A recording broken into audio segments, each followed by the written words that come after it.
தெய்வானை வள்ளியுடன் மணக்கோலம் கொண்டு திருப்பரம் குன்றம் வாழ்கின்றவன் நீ தேவர்களை காத்திடவே வீரமுடன் வேலெடுத்து செந்தூரில் ஆழ்கின்றவன் மாங்கனிக்கு கோபம் கொண்டு பார்ப்புகழும் பழனியிலே ஆண்டியன கோலம் கொண்டவன்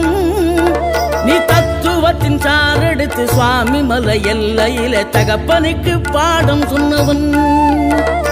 காவல் என நின்று பெரும் சினம் தணிந்து தணிகையில கண் குளிர காட்சி தந்தவன்